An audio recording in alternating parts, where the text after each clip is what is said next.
And we're live. Good afternoon and welcome to the AIB meeting for today. Today is October the 23rd, 2025. I welcome everyone here today. Let's make sure we have a quorum. Would you check to see if we have a quorum and call the roll, Madam Executive Director? Yes. In addition to Chair Leggett, we have Vice Chair Kerwin and members Manco, Robinson, Werner, Quick McQueen, and Lynch. So we are all present. Okay, thank you so very much. Our first item is the adoption of last minute's summary. I hope that everyone had an opportunity to read it thus far, and if so, I would entertain a motion at this point in time for consideration of the approval. I'll move it. Yeah, second to the motion to approve the summary. I'll second. Okay, it's moved and properly second that we approve the meeting summary from the last meeting. Any unreadiness? I see none. All in favor, please indicate by saying aye. Aye. Aye. Any opposition? Hearing none, the motion is so adopted. We have a number of speakers here for our public comments. I hope that they're in the waiting room and prepared to provide their comments. Would you let them in and start in the order? I guess it's Liz Zogby, the first one. Yes. I see Miss Zogby. Well, at least I see her. I don't see her, but she is Hi. here. There you are. Here I am. Good afternoon.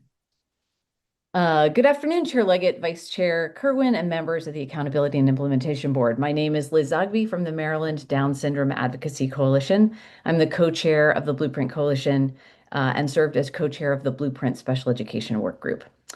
I'm here to ask that the board consider adding to its legislative priorities the expansion of the Tier 1 definition for pre-K to permanently include students with disabilities and multilingual learners regardless of income.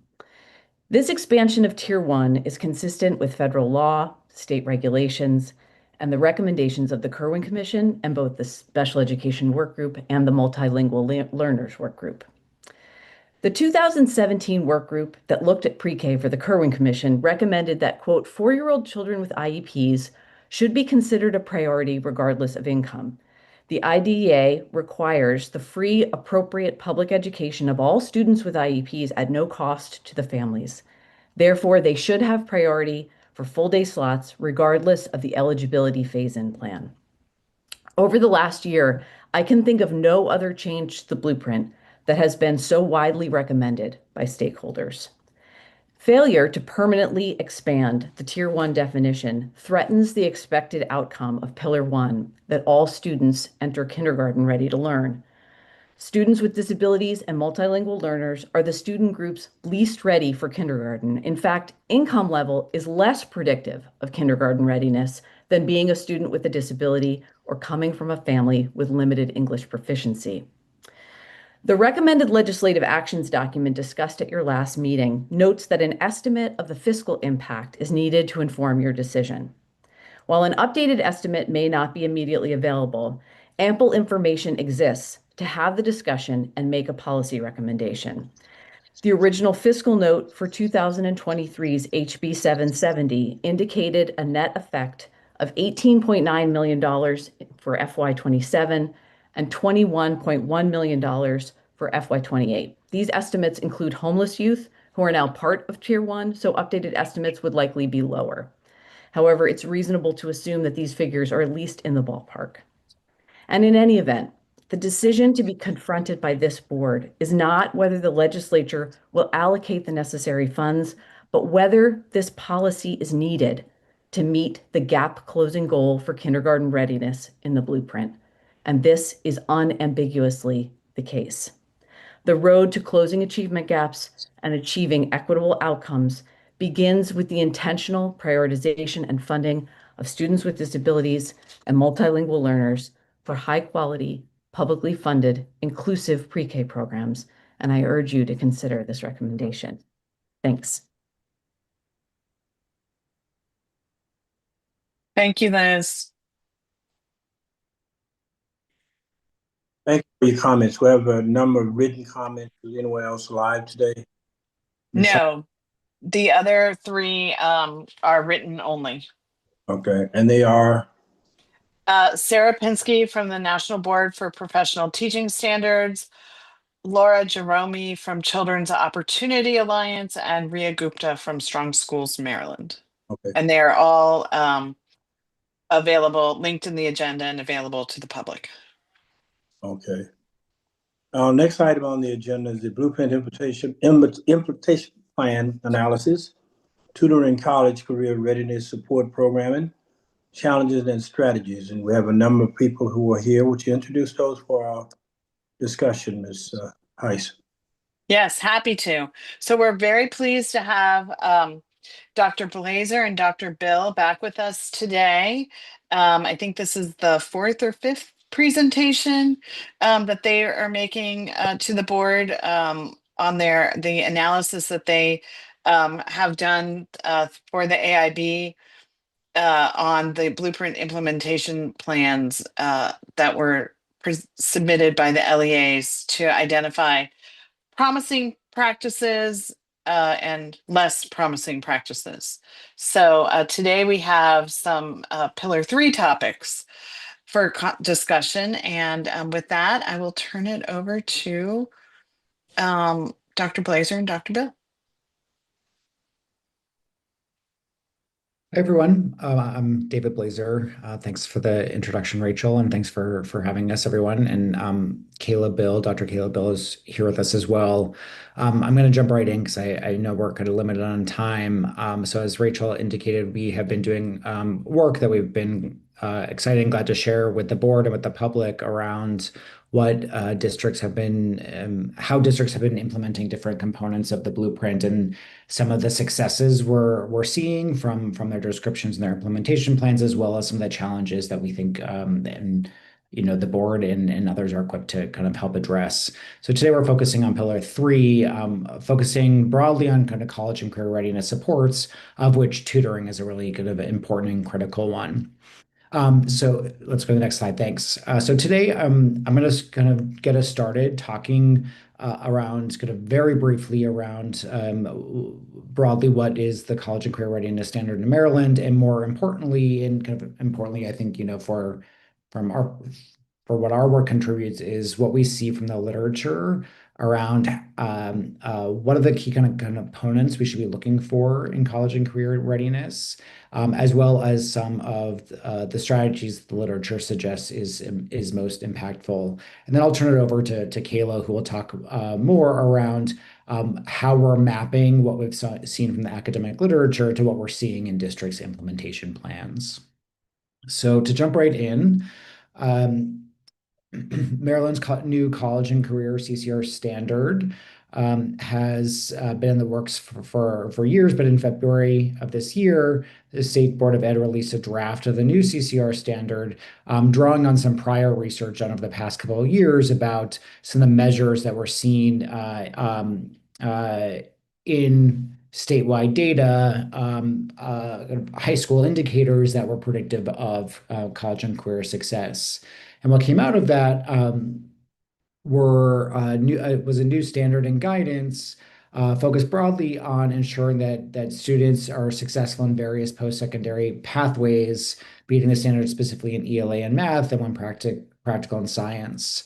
And that starting in 2025-26, students can meet the CCR standard in a number of ways, including through their GPA, grade point average, grades, particularly in dual enrollment courses, performance on different assessments, as well as industry recognized credentials and registered apprenticeships. Going to the literature, academic researchers have identified, kind of brought to bear a couple of different frameworks that we're going to draw on, focusing on what different components, core components of college and career readiness standards. The first focus on academic knowledge and skills, including content knowledge, as well as pairing content knowledge with ability to think critically, to manage time and study, as well as motivation for and engagement with learning, and finally, knowledge of post-secondary requirements, making sure that students have the capital to engage not just around the learning process, but the navigating the field of higher education and the post high school pathways. The same literature suggests that a number of different strategies for promoting CCR in those three buckets. So the three buckets are in the three gray squares at the bottom: academic knowledge and skills, motivation for engagement, learning and knowledge of post-secondary requirements. And something I think you'll kind of notice as you browse through here, that this is the blueprint, right? So much the blueprint is kind of holistically a strategy for promoting college and career readiness. So many of the things that are kind of that have come out of the literature, thinking about academic progress monitoring and early warning system, CTE programming, as well as kind of engagement with students and families, are kind of cutting across all the pillars of the blueprint, ensuring that students have access to high quality core instruction, as well as kind of a variety of supports and engagement with their communities and families to support that. But something we're highlighting here, we want to kind of point out, is tutoring and other instructional supports, which is kind of a key focal area, not just of some of the literature describing frameworks for college and career readiness, but also is one of the kind of critical tools identified in evaluation scholarship, looking at programs and policies to support a variety of student outcomes. So let's go to the next slide, please. There is a really robust evidence base on the effects of tutoring, and in kind of the past couple of years, that literature base has compiled in a number of different meta-analyses, all showing really positive effects on student test score performance, but other outcomes as well. And that, by and large, tutoring and kind of additional instructional supports are one of the most important or kind of most impactful resources and strategies we can provide to students to support them outside of their kind of core instruction in classes. Thinking then more deeply or kind of more specifically about tutoring, the literature kind of, I think, is very helpful in describing not just what is tutoring, but what makes it high quality. And kind of these are kind of characteristics that we're going to look for as we go then into the implementation plans. And so there are several here that you can look at, but kind of at a high level, high quality tutoring should be content focused. And the way I'll kind of spend a minute to clarify that where the literature is describing these high quality components as those that seem to have produced the largest impacts on student outcomes, right? So this was kind of driven by synthesizing evidence across a number of different tutoring evaluations to identify some of the components that were most successful at supporting students in their their academic pursuits. So high quality tutoring should be content focused. In-person tutoring seems to be more effective than remote or virtual programs. A variety of providers can support students in tutoring, but that teachers and paraprofessionals seem to be some of the most impactful, those who are kind of for whom teaching is their kind of the core of their work. This is going to be, I think, very important when we think about scaling tutoring, of course. Group size, one-on-one student tutor ratios are the most impactful, but small groups can be successful as well. And that the effects of tutoring programs seem to be largest when delivered during school and during school hours. So kind of a core component of what students do during their school day. Let's go to the next slide, please. But of course, with any kind of educational resource and intervention support, one that is focused so much on personnel is going to be challenging to scale, right? And that is kind of a big thing that we're going to be looking for, that Kayla will be talking about in the blueprint implementation plans. So common challenges include funding, staffing, and student engagement. Those might be kind of obvious, but another kind of piece that we drew out from the literature is kind of more recent discussion about how to ensure that also students who need to have access to high quality tutoring without stigmatizing it for students, and kind of specifically kind of identifying students as as kind of separating them from their peers, and stigmatizing them for getting tutoring. Let's continue. And let's actually go to the next slide too. So we are using that literature base to then turn to the blueprint implementation plans to try to identify promising strategies and challenges that districts are facing as they both seek to support college and career readiness broadly, but also specific strategies, including but not limited to tutoring to achieve that. And so there are kind of specific parts of the implementation plans that we'll be looking at, and then Kayla will pull out. So as I turn it over to Kayla, I'll just first say kind of at a high level before she goes into details, that's here's kind of an overview of some of our key takeaways. And I think some of the kind of the really nice components of what we were seeing is that by and large districts were identifying and are describing how they're engaging with college career support program and tutoring in particular that aligned with the core components that we're seeing in the literature, so that they were focusing on these high quality components of the components that make tutoring high quality, as well as attending to the kind of multiple strategies that are described in the literature as supporting college and career readiness. But of course, there always is a challenge, particularly with personnel and with staffing and with scaling. So with that, I'll turn it to Kayla to talk to you more in more depth about what we discovered.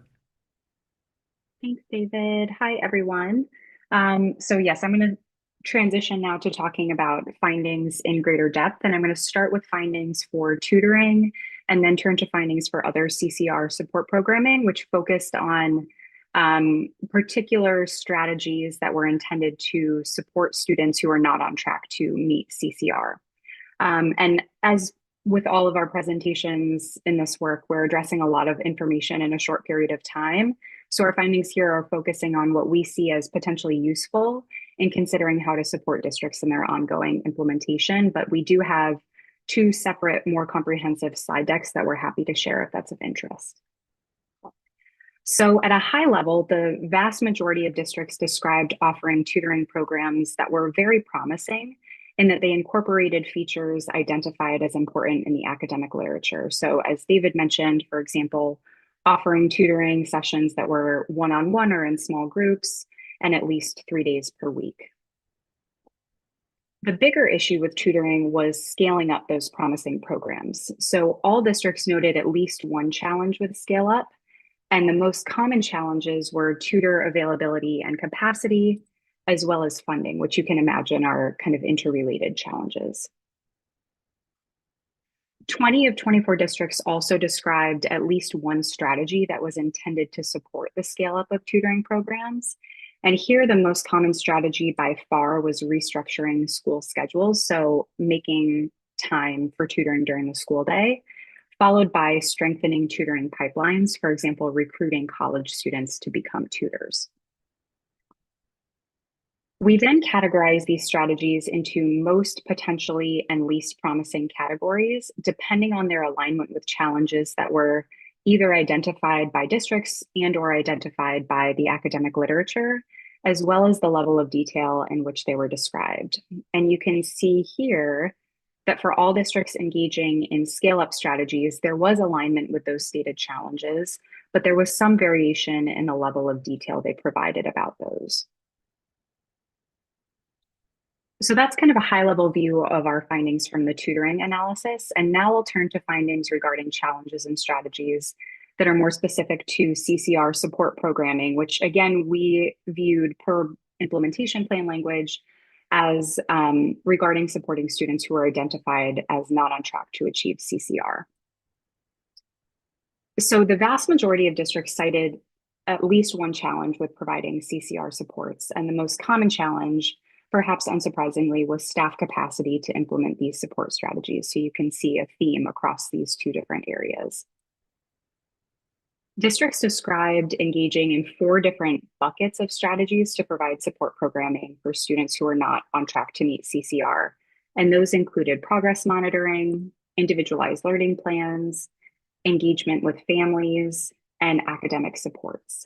And in the following slides, I want to dive a little bit deeper into this second strategy to kind of show an example of our deeper analysis, individualized learning plans.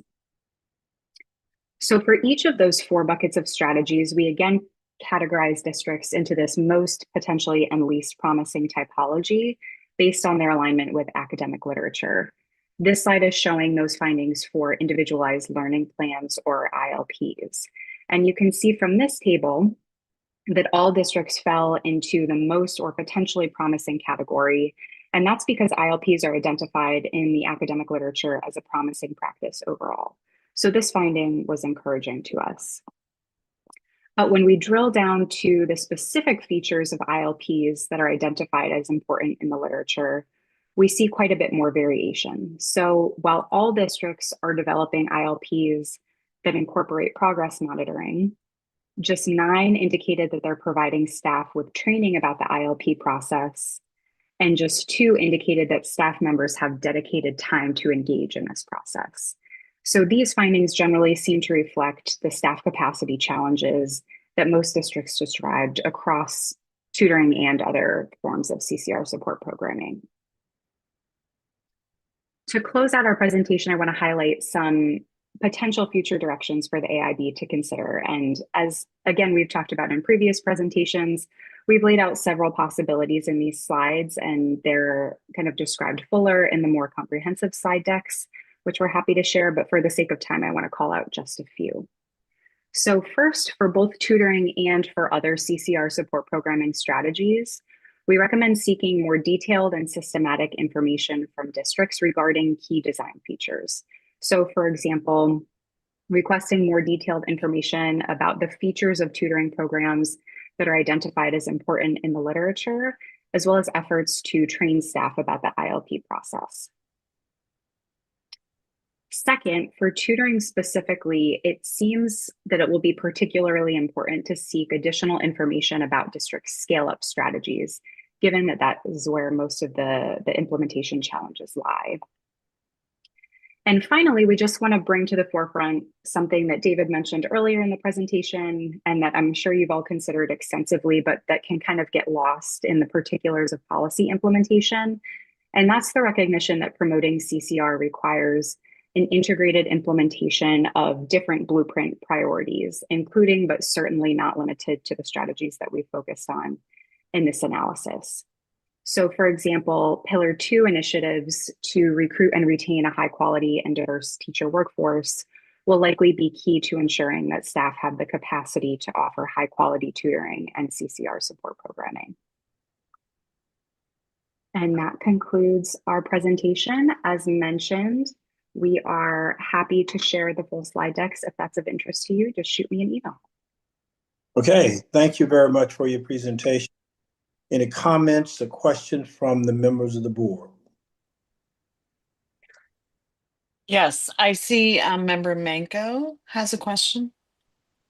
Hi, thanks so much for the presentation. And I have so many questions about all this, but I will restrain myself and limit to just a few. But I think the first is, do we have a sense, especially around the tutoring, if the time period that you were looking at, is that mostly tutoring that was ramped up because of ARPA dollars, and those tutoring practices are unable to be sustained, or at least not sustained at the scale that they had been? And I guess, what are the implications overall for that as a practice? And then I also am curious about if you found most of the tutoring efforts to be targeted primarily around phonics instruction, or tutoring for literacy in K through 3, and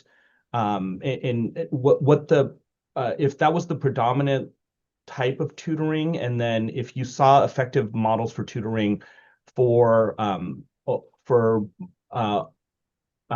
older adolescent students that were still struggling with reading, and then also tutoring opportunities in math.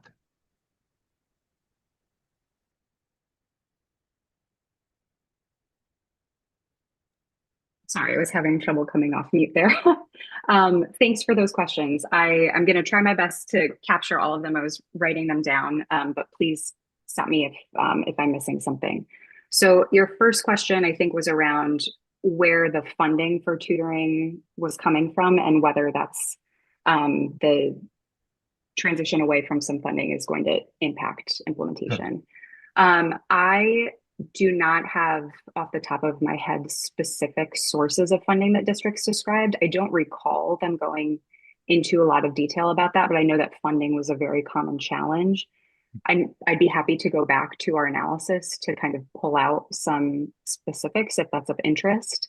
But generally, it seems like funding was a big issue, maybe not just because of the staff capacity limitations, but certainly that seemed to be a big part of it. Your next question was about whether tutoring efforts were targeted around phonics instruction in K through 3. Is that right? We did not analyze specifically by grade level, but by and large, tutoring was focused on literacy and math. I believe that all districts, or almost all districts, talked about tutoring in both of those areas.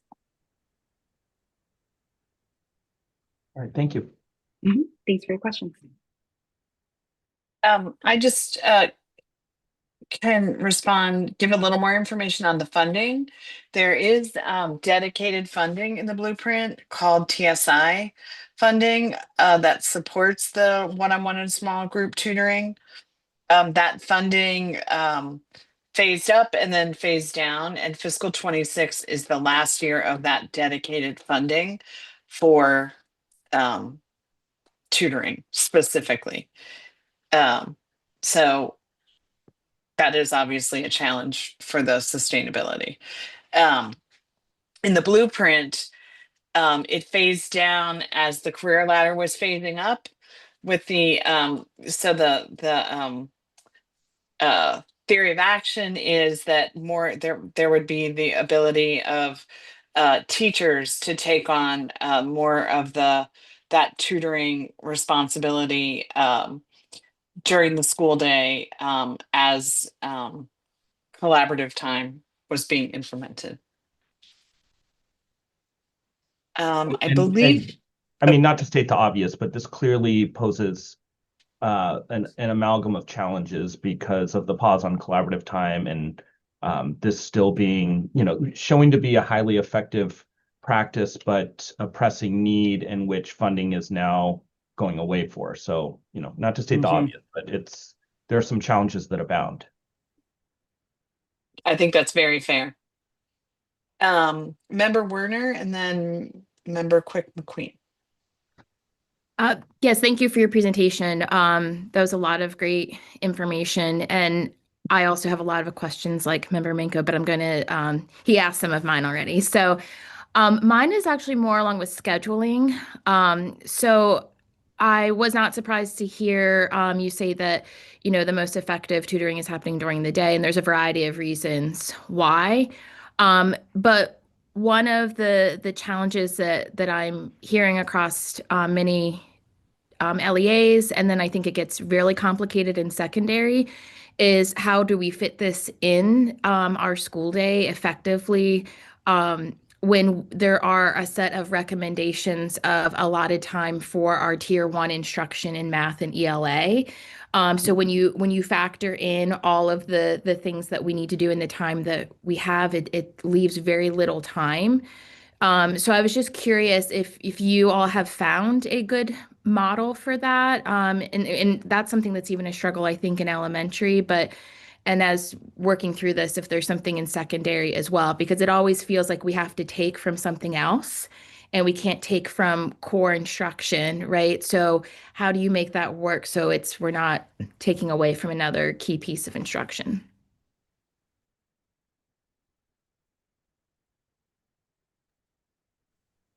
Yeah, but David, if you have thoughts on this, jump in. That I think is a challenge that it's obviously a challenge that many districts described as you saw and as you're hearing.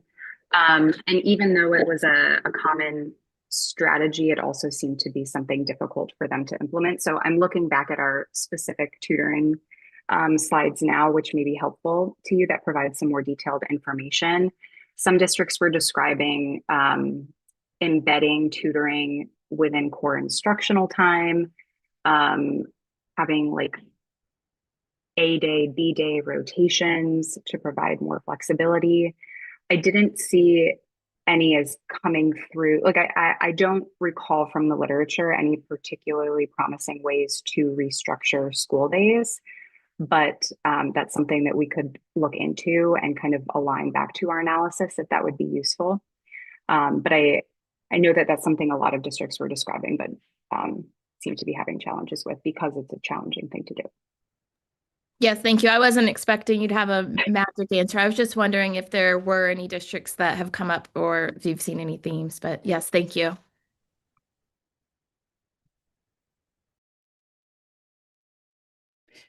And thank you for the information and sharing all the data from the local LEAs. Member Werner kind of alluded to one of the questions that I had, but I just want to focus a little bit on student engagement, because if we know this is happening during the school day, and we're kind of trying to align this with teacher collaborative planning time and delivering the tutoring, are we looking at, as far as student engagement, what materials are being utilized? Are they the same materials that are being utilized in tier 1 and tier 2 interventions? Or is there something different, or is there something else that teachers have to come up with on their own? So I think that will make an impact on also making sure that we are delivering impactful instruction, and we're just not trying to come up with something just to fill the time and provide the tutoring for the kids. Yeah, one thing, and I think there will be more information about this that might be helpful to you in the more thorough tutoring slide deck. But I do recall a lot of districts talking about using like sort of outsourcing tutoring in terms of programming, and there was a lot of lingo and programs that I was unfamiliar with and had to research, so you all may be more familiar with them. But to me, it came across as virtual programming in front of a screen. And at the same time, I don't know how connected these two issues are. Districts did describe student engagement as an issue. Now, that wasn't necessarily, from what I recall, students are not paying attention to what's on their screen when they're in tutoring. It was challenges with getting students to participate in tutoring, and given their busy schedules, having them be able to participate in tutoring. So I don't know the extent to which those two are related, but it does seem to be kind of an issue that may be occurring.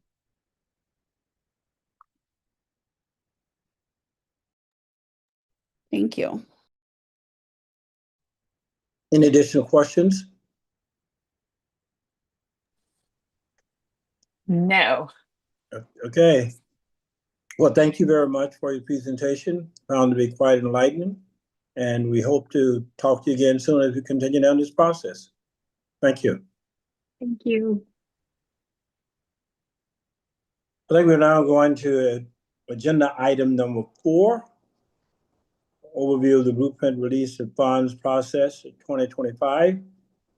And we have our executive director, Ms. Duderer, Ms. Perrin, and Simon Hall to all present on this. I think we start with Ms. Heiss first.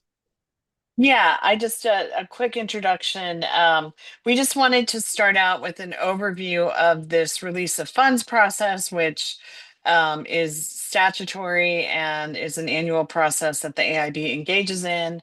I'm going to turn it over to Heidi to go over the statutory process and requirements, and then we'll kind of keep handing it off. So Heidi, please. Great, thank you, Rachel. For the record, Heidi Detterer, counsel to the AIB.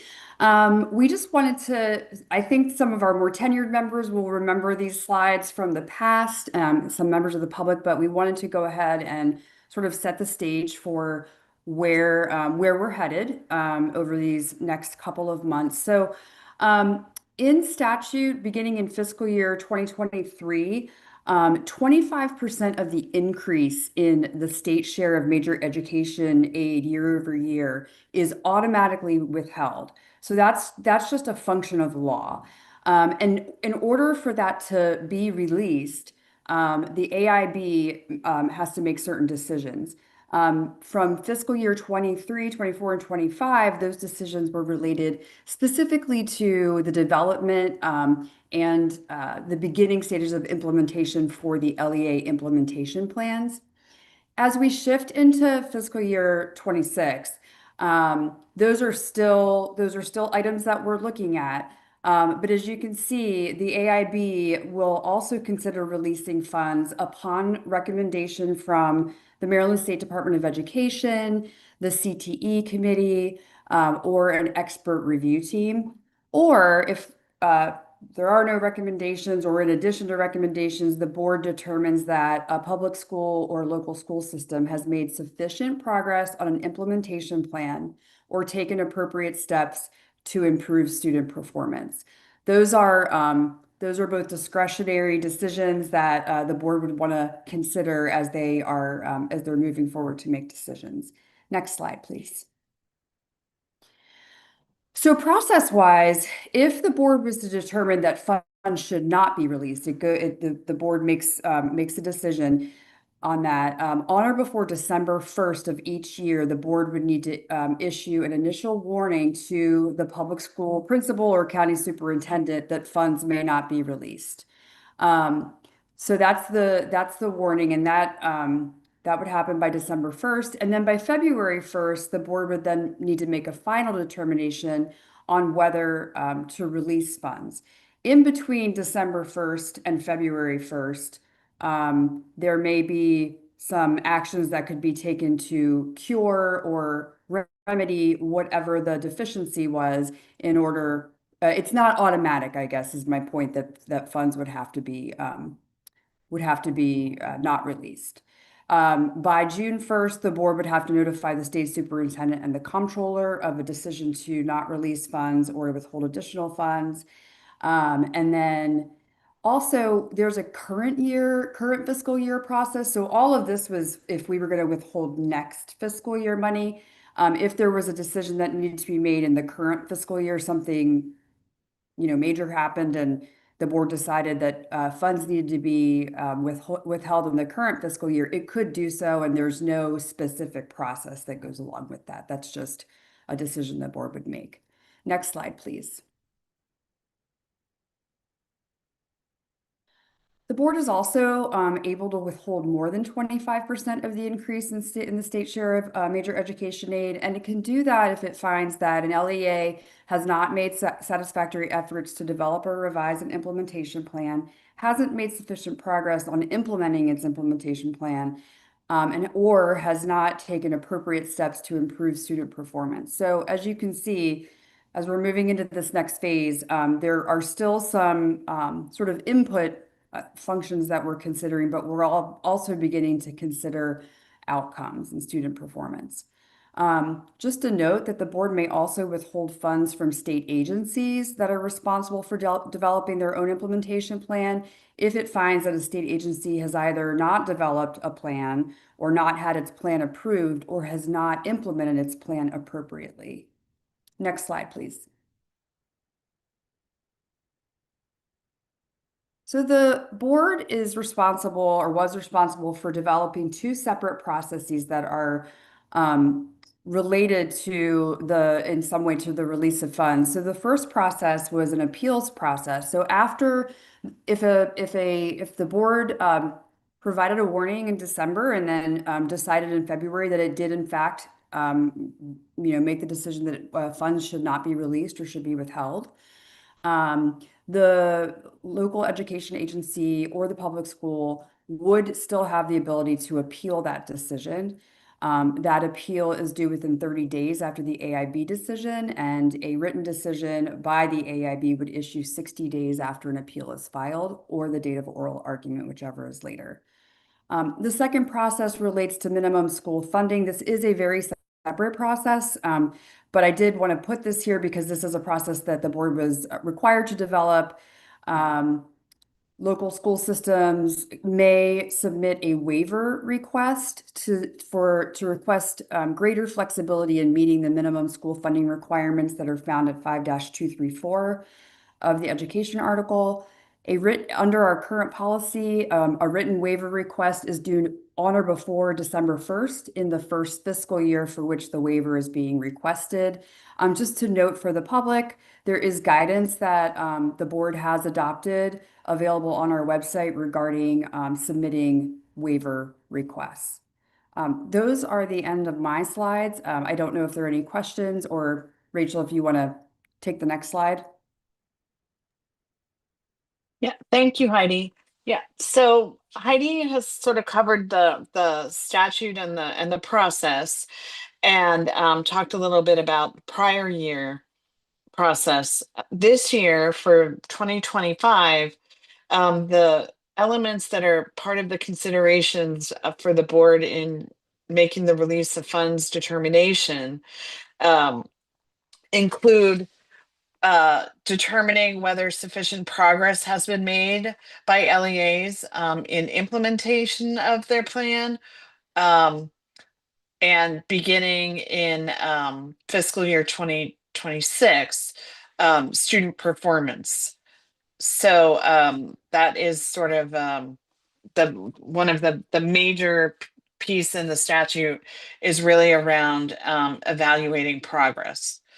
The other items, the next three items, are similar to considerations in prior years as well. So we have been reviewing career counseling MOUs. That is a requirement in statute for each county and the three partners to have a approved MOU. There is also the career ladder submissions this year. We had the first submissions last year, and the AIB used its flexibility to break up those submissions into multiple years. And so we are reviewing the career ladder submissions for this year for the board's consideration. And then this year, the LEAs were required to submit their comprehensive math plans in September to MSDE for review and approval. And that process is underway. The similar process occurred last year with their comprehensive literacy plans. And then finally, Heidi just talked about minimum school funding. This is the first year that under the board's joint policy with the State Board of Education, fiscal 25 is the first year, the baseline year for minimum school funding compliance. So those are the components of the considerations for release of funds that the board will be making by December 1st. Are there any questions about the release of funds process or the considerations? Let me go back a second. Let me go back for one moment because I need to make sure we have the process dates, times appropriately fixed to our processes as we go forward. So, Mrs. DeRutter, if you don't mind, would you please just restate the timeframes and what you stated initially? I'll make sure everyone received that appropriately. Sure. So, and it's sort of coincidental that the board issues warnings on or before December 1st. And then in this separate process for minimum school funding waivers, those are due also on December 1st, which is why I'm just trying to make sure everybody understands those are two separate things. So for the process for the board to make a decision about funds not being released or being released, a warning would have to be issued if they weren't going to be released on or before December 1st.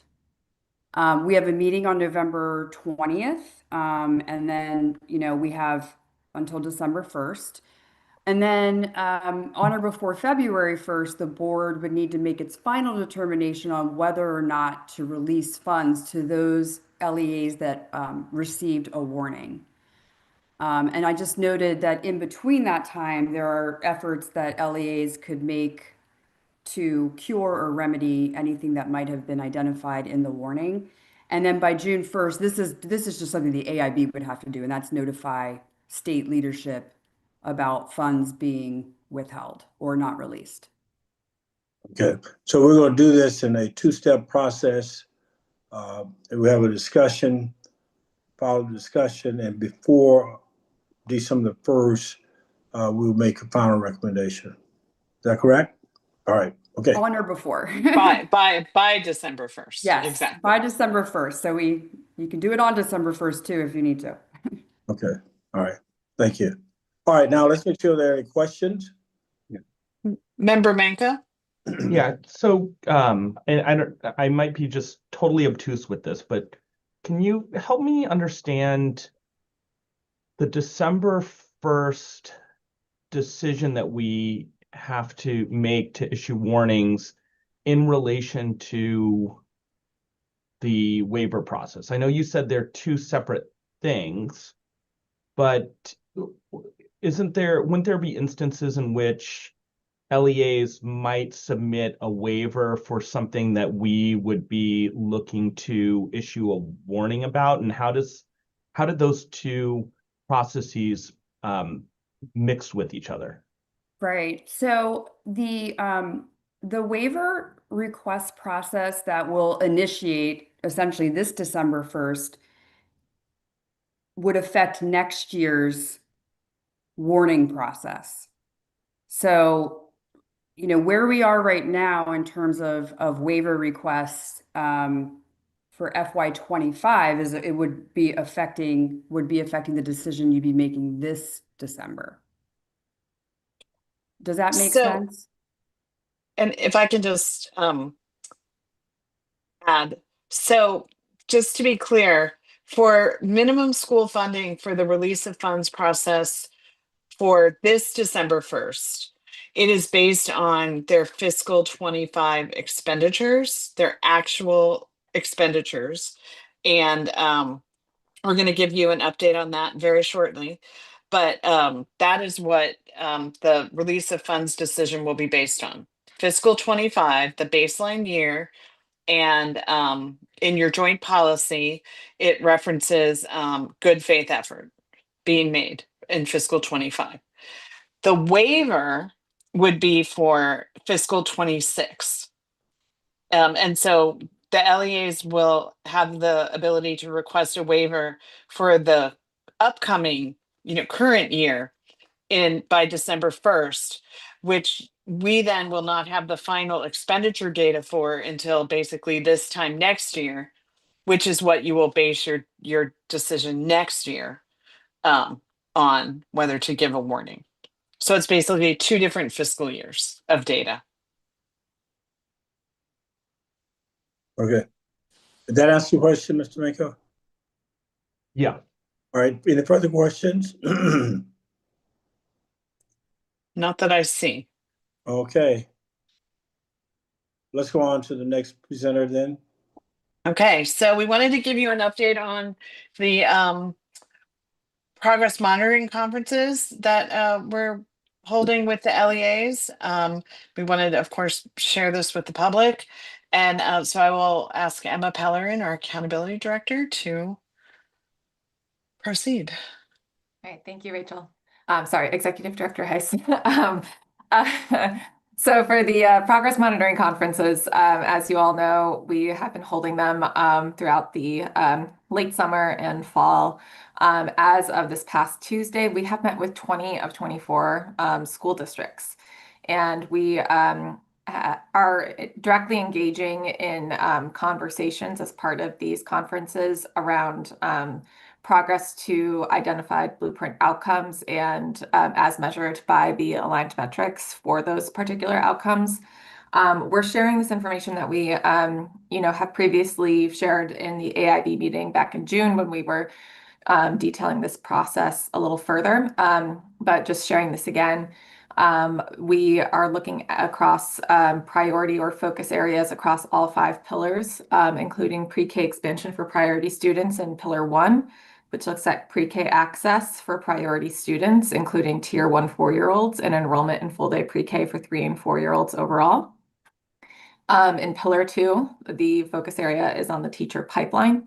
And there are 5 metrics associated with that, including 3-year retention rates for new teachers, as well as teachers overall within the district, the number of teacher vacancies, the number of teachers who have attained initial NBC status within a school year, and the percentage of conditionally licensed teachers.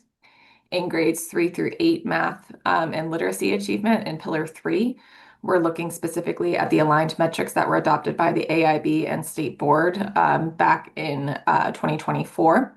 That includes grade 3 and grades 3 through 8 ELA proficiency, as well as grade 5 and grades 3 through 8 math proficiency as measured by the MCAP.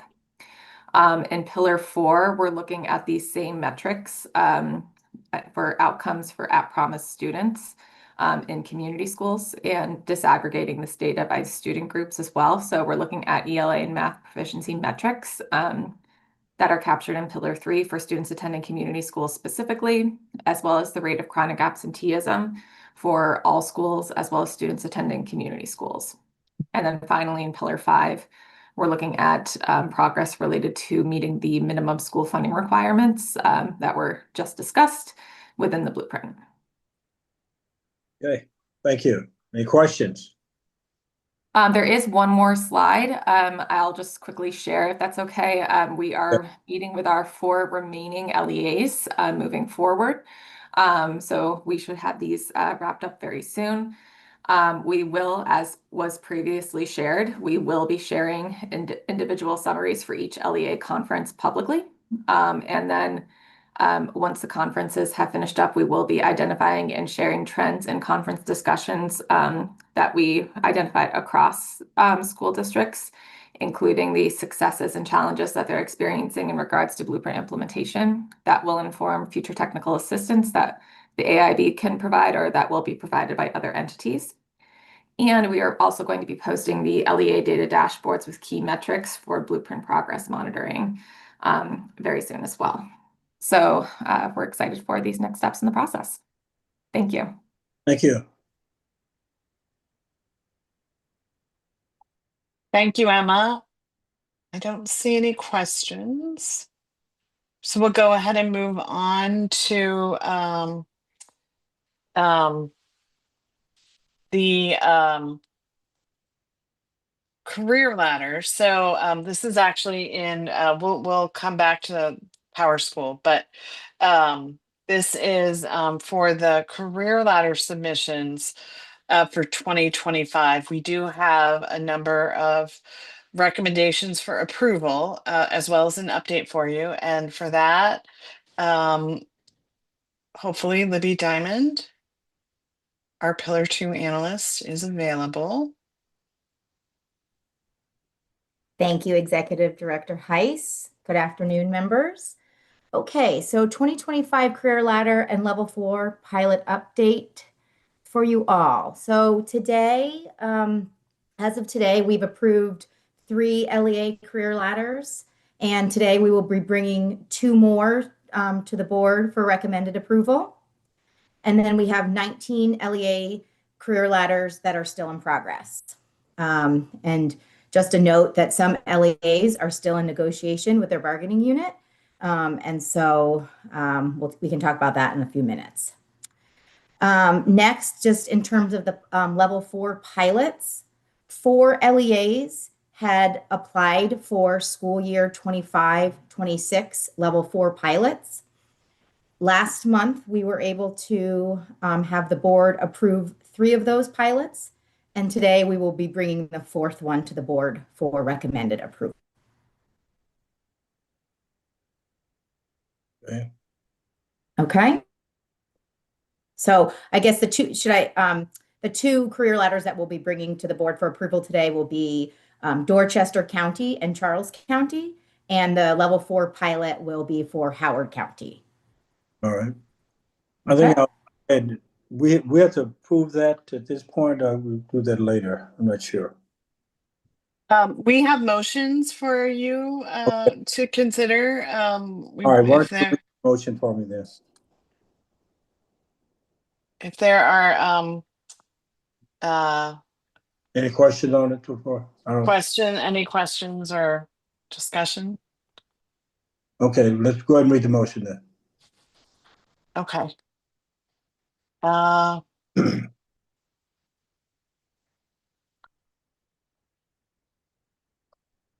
let's see. Okay. Okay. After reviewing the AIB staff's recommendations, move that the board approve the 2025 career ladder plan submitted by Dorchester County Public Schools. Okay, I so move. Are there a second to the motion? Second. Okay, been moved and properly second. Any discussion? We're only approving this motion for this particular jurisdiction at this time. Okay, no further discussion. All in favor, please indicate by saying aye. Aye. Aye. Any opposition? Hearing none, the motion is so approved. Thank you and congratulations, Dorchester. Next, we have Charles County. So similar motion after reviewing the AIB staff's recommendations, move that the board approve the 2025 career ladder submitted by Charles County Public Schools. I so move. Is there a second to the motion? Second. Been moved and properly second that we approve Dorchester. All in Charles, was it Charles? Charles. Yes, Charles. Mhm. All in favor, please indicate by saying aye. Aye. Aye. Any opposition? Hearing none, Charles County is so approved. Thank you. And then last but not least today, we have the level 4 teacher pilot from Howard County Public Schools. So their full career ladder submission is still under review, but we did want to move the pilot forward so that they can go ahead and begin implementing that this school year. So the motion is after reviewing the AIB staff's recommendations, move that the board approve the 2025 level 4 lead teacher pilot plan submitted by Howard County Public Schools. I so move. Is there a second to the motion? Second. Been moved and properly second. Any unreadiness on the motion? If not, this is for Howard County for their level 4. All in favor, please indicate by saying aye. Aye. Aye. Any opposition? Hearing and saying none. Congratulations, Howard County. Thank you. Thank you. And then I think we had one more slide just to give a little update, a couple of updates. Sorry, Okay. 2 slides. Libby? Great. So the AIB staff will present any 2025 career ladder submissions that are eligible for approval to the board at the November 20th AIB meeting. And just a note here, if an LEA and local education association have not entered into a signed agreement on all career ladder matters subject to collective bargaining submitted to the AIB on or before November 14th, 2025, the LEA will be at risk of receiving a warning from the AIB in accordance with law. So where do we stand now overall in terms of the number and the challenges for us? So at this point, we have provided feedback to all of the career ladders that have been submitted that have been entered into, that where they've reached an agreement. And we have given some additional feedback to some that have not reached an agreement yet. We have requested revisions for, I guess, how many would we say, Libby, that we've sent requested revision for? 16? We have sent all but 4 LEAs requests for revisions. Okay, so 15. Okay, so 15 have requested revisions, and then there are potentially 4 LEAs that have not reached an agreement yet and have not submitted a career ladder that is approvable, essentially, because they have not reached an agreement yet. And particularly for those or any other LEAs that don't provide revisions that meet the approval criteria by November 14th, which is the date that we've given to, since the board meeting is the 20th. So we've given them through that Friday before the board meeting to submit the materials for staff to review and be able to make a recommendation for that board meeting on November 20th. Okay, all right. Thank you. Mm-hmm. I see Member Lynch has a question.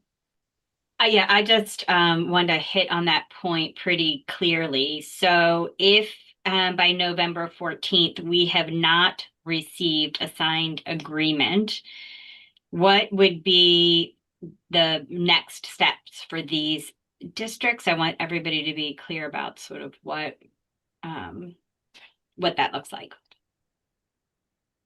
So as we were discussing the warning process, career ladder approval is one of the elements that the board is considering in the release of funds decision.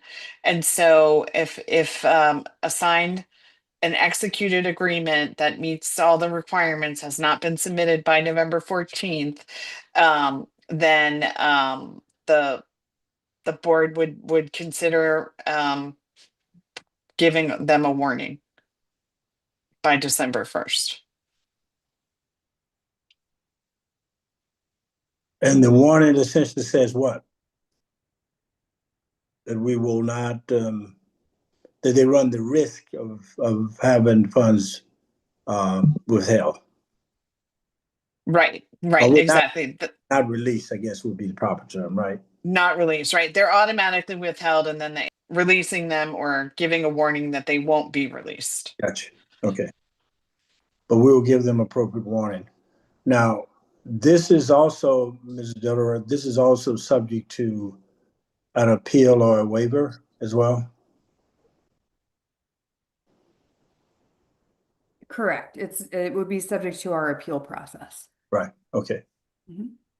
So it does not automatically happen at that time. It's just the beginning of the process that may ultimately end in that result. And I think that's a fair process. So they would have sufficient time to make corrections, enough time to go through the process for the appropriate appeal or waiver before the actual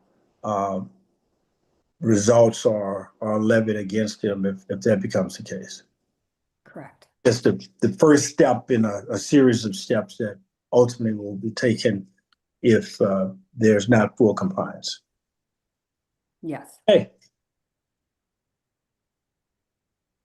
Anything else before we go? We did, yeah, we did just want to provide a little more information clarification on the pilot, career ladder level 4 pilot that was at the joint board meeting with the state board last month.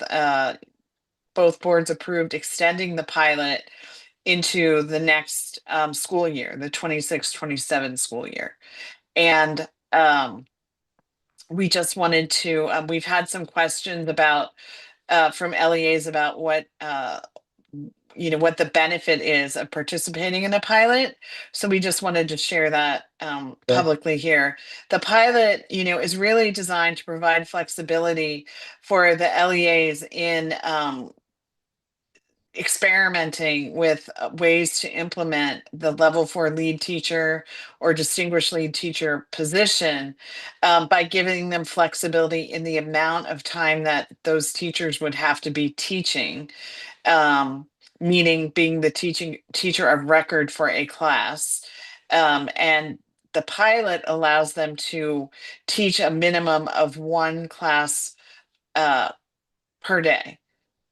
And which is not the same as the 50% teaching requirement that is in the law that would apply to the permanent career ladder. So that is really, it's that flexibility that the LEAs have around participating in the pilot. And teachers who participate in the pilot and meet that requirement of teaching at least one class as the teacher of record are eligible to receive the state share of funding that would go along with being a level 4 teacher. And so that is the other benefit, is that teachers that participate in the pilot that has this flexibility, they do receive the additional salary increase associated with level 4. We did want to be clear that that funding does, like all state formula funding, it does lag. And so the funding would be provided in the following year for the teachers who participate in the pilot in the 26-27 school year. So the that would be fiscal 28 that the LEA would actually receive the state share of funding for those teachers. So there were some questions about that as well from the LEAs. So we just wanted to be clear about those two things. Okay. Thank you. If there are no further questions, okay. Further questions, no.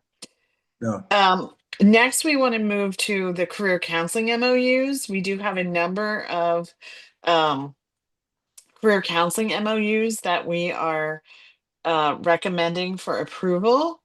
And for that, I will ask Gretchen Cheney, our Pillar 3 policy analyst, to present. Good afternoon, everyone. I'm going to talk about the career counseling MOUs. As we said, you can go to the next slide. I think this first bullet we've sort of covered in the discussion so far, that the MOUs from the 3 partners are required to be on file with the AIB. And so we've asked that they submit either an updated MOU if they're going to do a full MOU, or at least a budget addendum.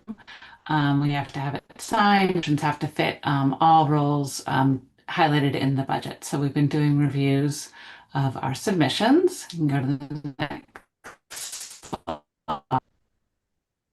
And this shows the timeline I think we've shown before, just kind of laying out that we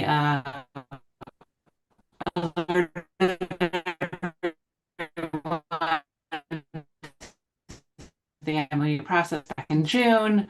The funding allocation information was so we made the MOU deadline last month or so, and we've been in reviewing stage with the goal of getting them to either this meeting and or the next meeting in November to meet the December 1 deadline. And you can go to the next slide. So far we have 22 MOU submissions on file, which is great. And we've reviewed them all. And we are bringing for you today recommended approval for 11 of those. And the other 11, we are still requesting additional information, clarifications, questions we might have had to figure things out. So, and then 2 are just not submitted yet, but we are on track to get those to you, hopefully by next month. So I can show you the next slide. We've got one motion, a single motion for approval for these 11 counties for their career counseling MOUs today. Okay. Would you like me to read the motion? Yes, please. Okay. After reviewing the AIB staff's recommendations, move that the board approve the 2025 career counseling MOU submitted by local education agencies, local workforce development boards, and community colleges in the following counties: Coward County, Carroll County, Cecil County, Charles County, Frederick County, Garrett County, Harford County, St. Mary's County, Somerset County, Washington County, and Worcester County. Okay, I will so move. There's a second to the motion. I'll second it. Okay, the motion is now up for discussion. Any discussion on the motion? The question, I guess, would be those who are not included. Mm-hmm. And what is the challenge overall, and what is likely to be the time frame for the resolution? Have got any kind of indication or discussion with those at this point? And I would add in particular the two that haven't been submitted. So at least there's 11 that are, we've seen, are in review, and theoretically are in process and need some amendments. But the fact that two have not yet been submitted, I think gives us not much time if there are revisions, substantial revisions that are needed for us to go through a review and, engage in the back and forth needed to get these to the place where they need to be for approval. And any discussion with those who are completely lagging here? My understanding of the two that have not submitted is that it's fiscal budget issues they're trying to sort out. Okay. And the others are in some level of process. Yeah, I think it's mostly we had questions about job descriptions, or we were missing a job description on file, or maybe they submitted, the staffing part of the budget, but not the whole budget. So I think it's things that can be remedied relatively quickly. So I feel pretty confident about that. Okay, thank you. Sure. All right, any further questions before we vote on the motion? If not, all in favor of the motion, please indicate by saying aye. Aye. Aye. Any opposition? Seeing none or hearing none? The ayes have it. Thank you. Thank you. I think, yes, exactly. So now we wanted to give an update on the Power School reporting and minimum school funding. And we have Simone Hall, who is our financial analyst for that. Good afternoon, everyone. I think you moved it there. Simone, I think she's good now. Yeah, you're good now. Got it. Good afternoon, everyone. I'm just going to give a brief update on minimum school funding, the process and timeline, specifically where we are now and what's to come. So on October 15th, LEA Power School data submissions were due. This was a requirement that is LEAs must submit monthly. So on the 15th, final FY25, along with monthly FY26 expenditures were due. I can report that all LEAs have submitted their FY25 expenditure data. And right now we are reviewing that data to determine how many students are in schools that have met the FY25 requirement and determine a baseline for meeting FY26 minimum school funding requirements.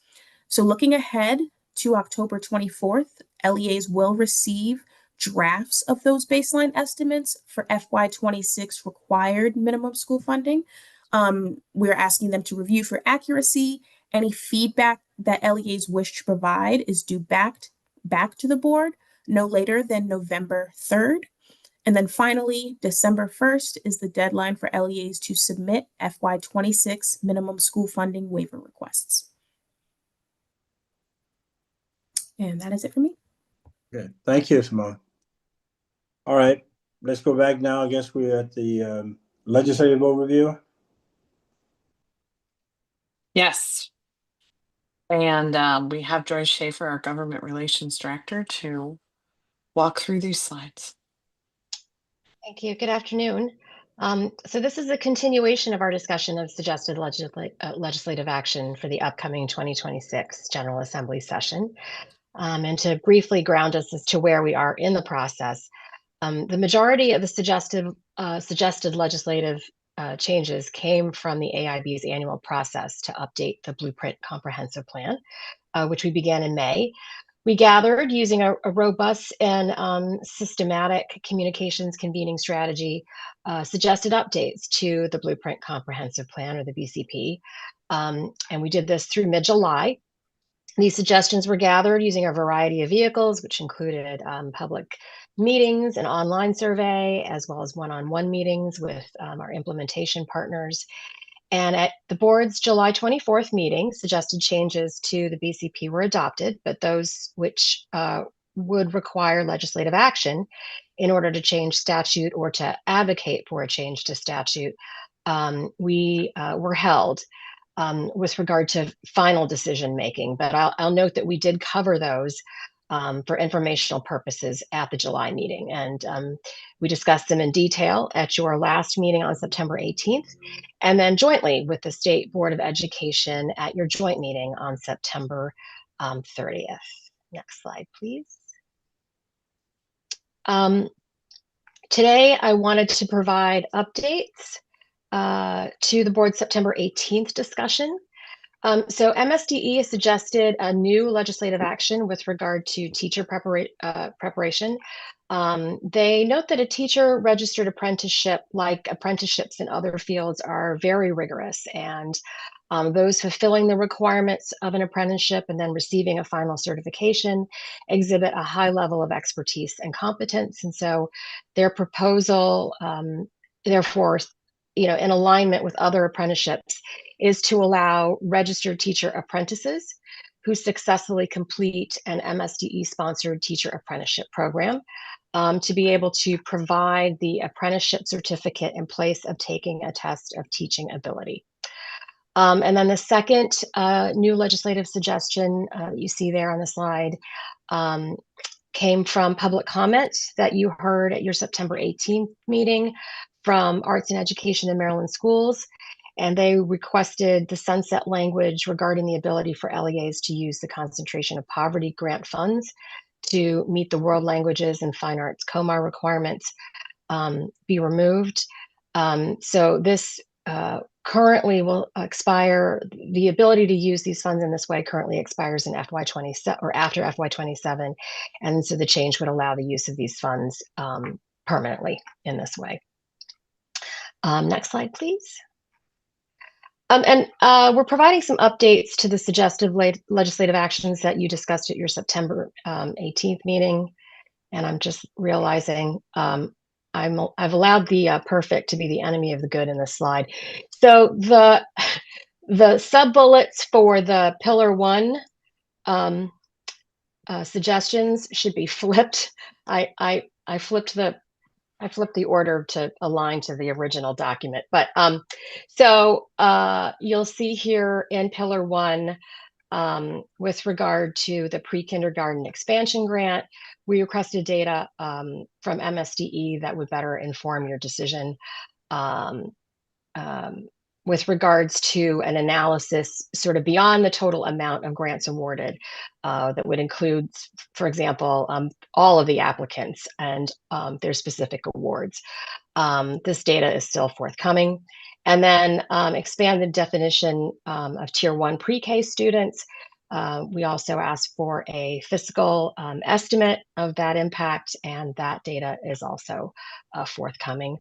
In Pillar 4, with regard to recommendation on the Comp Ed formula, the report from the Governor's Office for Children is still forthcoming. Next slide, please. And then finally, to provide an overview of next steps from here, after your discussion at this meeting, you'll have the November 20th meeting to further discuss suggested legislative actions and then make decisions on adoption. So with that, I'm happy to stand for questions. Okay. Seeing none, I hear none. Member Manco. Okay, Ms. Manco. Yeah, so I think, Joy, if you could go back to the previous slide. And yeah, I guess for one, I'm hoping I understand this correctly, but if I do, then thank you for going through and trying to get some further information on both the pre-K expansion grant, I think primarily around, more understanding on the number of applicants that applied and how many pre-K expansion grants were awarded. And then I think for me, most importantly, are we seeing that there are high quality providers, providers that are at the Excels levels 4 and 5 that, really are going to be pivotal towards, overall expanding our pre-kindergarten footprint across the state, that maybe were not approved, not due to merits, but because there was not enough funding, in the expansion grant program. So I think trying to understand that a little bit better will be critical in terms of trying to determine what legislative actions to move forward. And then in the second bullet, I found actually Ms. Zogby's testimony today to be very compelling, especially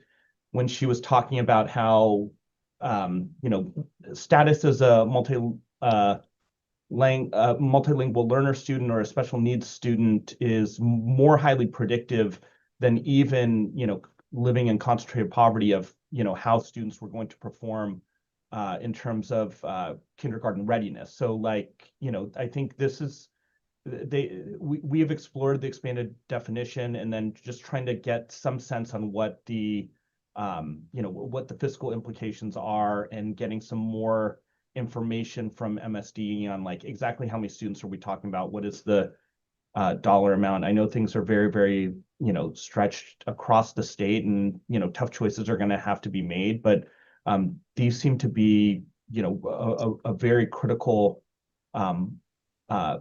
component of getting higher levels of kindergarten readiness across the state. So if I understand that correctly, that we're looking for additional information on those 2 points that are of critical interest to me, then I think that is very positive.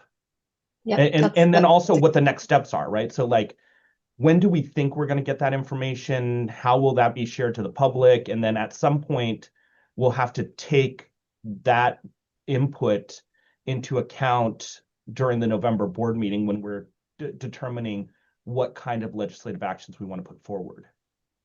Right. Well, so just let me note that those are exactly the reasons that we've asked for additional information. So I appreciate you elevating those. And just to note that we also have advocated for an expanded definition of Tier 1 pre-K students in the past. But in terms of the timeline of when we expect that information, I don't have that exact timing, but maybe Executive Director Heiss might be able to. We will, we recognize that that this information is critical for decision making, and we will make sure that that has been well conveyed, so that whatever information can be shared is shared as soon as possible. Thank you so much. Thank you. Any further questions or comments? Member Werner? Yeah, I just also had a question regarding the Pillar 1 suggestions and pre-K expansion. Recently, in one of the progress monitoring meetings, there was a unique situation where an LEA is meeting all of their Tier 1 student needs and looking to expand with private providers. However, really, it was the Tier 2 students that would be the next to be served, because the LEA was serving all of them. But the roadblock seemed to be that because they were being served, they didn't qualify for pre-K expansion. So with some of these legislative recommendations in that expansion of Tier 1, could that remedy some of those unique situations where an LEA is looking to move to serving our Tier 2s? But there just seems to be a little bit of a disconnect in providing the expansion grant.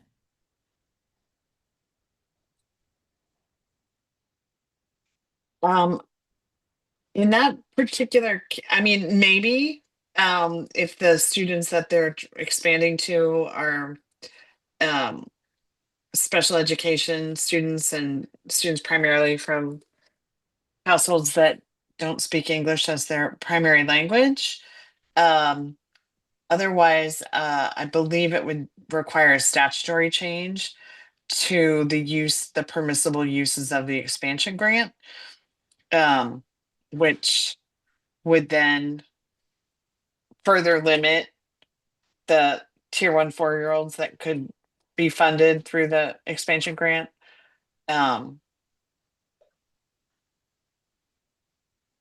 So we're kind of back to the funding challenge. Right. And I don't think that this is the case, everywhere, but I do think that there are some unique situations that have popped up where there's a willingness for private providers to step in, but because the tier one is being served. So yeah, I was just curious if that could all be remedied, but thank you for clarifying that.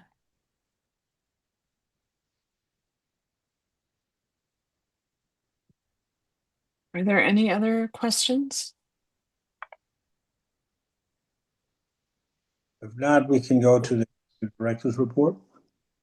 Member Manco, Yeah. was that your Yeah, hand again? sorry, Yes. just to build off of, so help me get some clarity on this, because building off of what Member Warner was asking, for tier two students, and maybe I don't understand this fully or correctly, but for tier two students, there is some potential for eligible reimbursement, but they're not reimbursed at the full amount. They're reimbursed according to the sliding scale.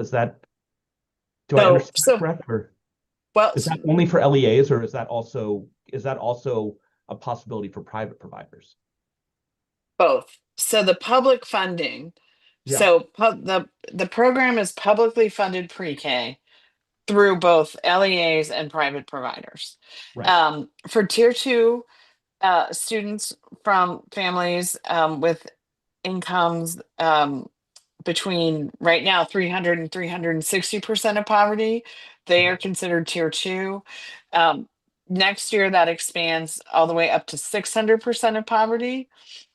So tier two ultimately will be families with incomes between 300 and 600% of poverty. For those families, there is a sliding scale that determines the amount of state funds that the LEA or the private provider will receive for that student. The LEAs and the private providers have the option of whether to actually collect the family share or not collect the family share. So they still can serve those tier two students, but the issue is whether they receive state funding for those students. Well, they would receive state funding, but they would only receive the public funding share, and then right the the family sliding share scale would portion. be the responsibility of either the family, or if the provider wanted, or the provider of the LEA wanted to supplement that cost, they could do so. Correct. Yeah. And there also is, I don't want to leave this out, there also is a local share that the county has to provide for both LEAs and private providers. Okay. All right. I think that helps to if clarify I things. understood Member Werner's question, it was about the pre-K expansion grant. Okay. My apologies. And the ability to fund tier two slots out of the expansion grant. Well, and so to provide more clarity, I think what sometimes is happening with our tier two is that families are not seeking spots in our LEAs because they have to wait for eligibility, right? Because priority is to tier one. So with that, they're seeking to go to home daycares and private providers. And there are some private providers that are interested. However, they're not able to apply for the expansion grant because the students that they're working with are the tier two. I think it is the way that I have understood it. And again, it's not something that we've heard a lot of, but it has happened. And it seems like there could potentially be some students that are lost in this of working with LEAs for a mixed delivery just because of timelines and all of that because they could go to use the sliding scale and go to the LEA, but because they're not being awarded those spots before school starts, they're electing not to and seeking home daycare or whatnot. There's definitely a timing issue. But with for tier, in general. And I know that's something MSD is working on addressing to align the application and award process better with the enrollment deadlines for the LEAs and for the private providers. So I know that they're working on addressing that. But we can look into the rest of your question around use of the grant fund. Okay.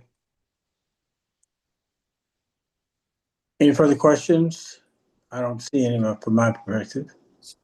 Okay, are we ready now for the for the executive director's report?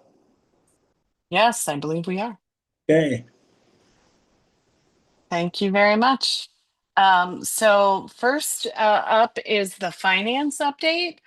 And our finance director is having some technical issues, so I will provide the update here. We just wanted to first share where we are on our technical assistance grants. As you know, we did not receive additional funds for technical assistance grants in this current fiscal year, but we do have no cost extensions that our existing grants are finishing up, both for strategic facilitators that were funded in phase 1 and phase 2, and also our resource allocation partners that are working with LEAs on their minimum power school reporting and minimum school funding. So we are wrapping those grants up. Most of them will be completed by the end of the calendar year. The other update we wanted to provide is on our office space. So we were able to submit the permit request for the space renovations that are needed to the city of Annapolis last month. And the permit is under review, and we should receive their initial comments and initial acceptance or not very soon, hopefully this week. And then at the same time, concurrently, the landlord has been working with us in DGS to receive bids for the work to be done. And so that is in process. And so we are hopeful that construction will be able to begin in November, depending on the status of our permit. But obviously we have to have a permit approval before construction can begin. And then we were originally hoping that we would be able to occupy the space in January, but at this point, the projected move-in date is February. And we will be also moving forward with ordering the furniture and equipment so that we're ready to occupy the space when the construction is complete. Good, thank you. I will ask our Outreach and Communications Director, Arshia Sethi Snowden, to provide an update. Good afternoon, everyone. So just a quick update for Outreach and Communications. I'm excited to say our new website launched last week, last Tuesday. So that is now live. If you haven't checked it out yet, I encourage you to. A quick note that we will be continuing to add to the website, specifically data dashboards and some other different pages, but really excited about that. And if there are any issues or anything you see, any feedback you have, please just send that my way. We continue to send our AIB updates and still trending over, reaching over, sending it out to about 2,000 people and reaching anywhere between 45 to 53% opening and engaging with the update. We have now started sending 2 a month, 1 after meetings, and then 1 focus more on highlights that are happening within Blueprint implementation. So we're excited to be able to tell more stories through those as well. And then last update, our LEA one pagers, we are working a little bit on refining those and providing some more updated information, especially from the things we're hearing in progress monitoring conferences. And those should be out in the next few months, hopefully before session starts in January. So those are my updates. Great, thank you.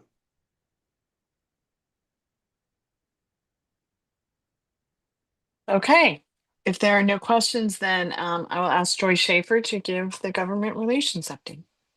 Thank you. So in addition to the general outreach and meetings that we have for preparing for the session, we've done a couple of presentations very recently, one to the Maryland Association of Boards of Education, MABE, at their annual conference. They asked us to create a presentation about steering through the storm and providing an update to Blueprint. And using the blueprint to help them focus on their outcomes for students. And I do want to thank the chair for attending that and to participating. I think that was very, very meaningful to the attendees. And then just 2 days ago, or no, sorry, yesterday, the House of Delegates Ways and Means Committee asked at their fall retreat if they could sort of cap off their retreat event with a visit to schools or a school to see a sort of the blueprint in action. So Worcester County was very generous and opened their school to us, their technical high school, which hosts a program called The Nest, which is a child care center that fulfills outcomes for students in pillars 1, 2, and 3. And then the Pines Cafe, which fulfills outcomes for students in pillar 3. Not only did we tour the kitchen for the Pines Cafe and talk to a few students who were working that day, as well as toured the Nest and saw the daycare that's provided there and the opportunity for students to, in their early childhood education program, to gain experience and by the end of their 2 years there, earn their CDA. We also got to hear from 2 graduates from both of those programs. One of them who said that these opportunities for him meant career and building confidence and creating a sense of community. So just outstanding outcomes for students. And so thank you to Worcester County. Thank you to the chair of the Ways and Means Committee, Delegate Atterbury, for even thinking about asking us to showcase some programs. And then looking ahead, we'll be participating in the Public School Superintendents Association of Maryland, PSAM's fall retreat at the end of this month. Okay, thank you. And thank you, Ms. Schaefer, for your presentation and the preparation for me and others for the presentation for the Maryland Boards of Education the other day. I thought it was well done. The documents were, I thought, excellent, and got a lot of good questions through the process. So thank you again for your work, as well as Rachel, yourself as well. Thank you both of you. You're welcome. My pleasure. And I will add that we will be posting that presentation on our website. So anybody who's looking for that, it will be available. And then I just also did want to say we did receive one more piece of public comment just before the board meeting today that we will be posting as soon as we can.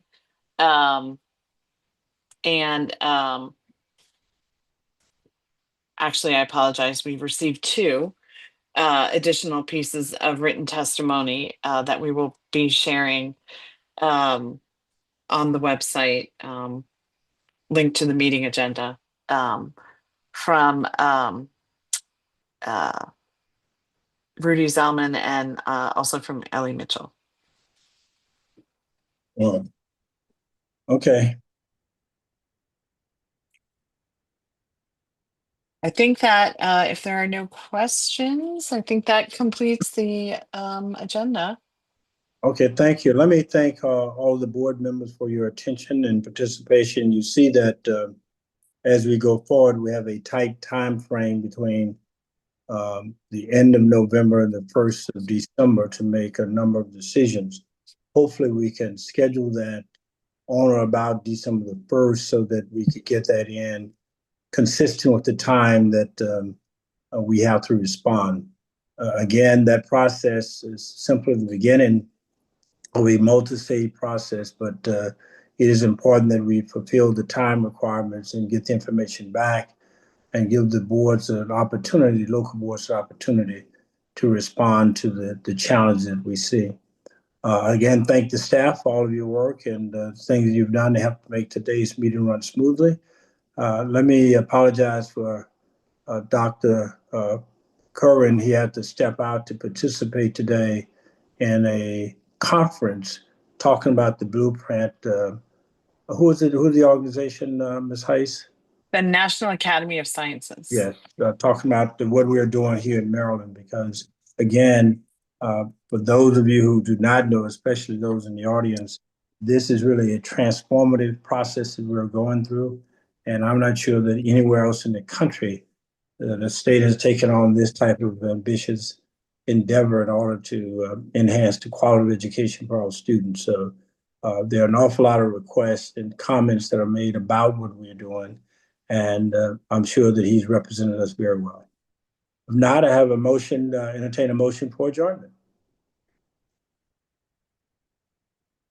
Motion. Okay, a motion to adjourn. All in favor, please indicate by saying aye. Aye. Aye. Aye. Thank you. We are adjourned. Thank you.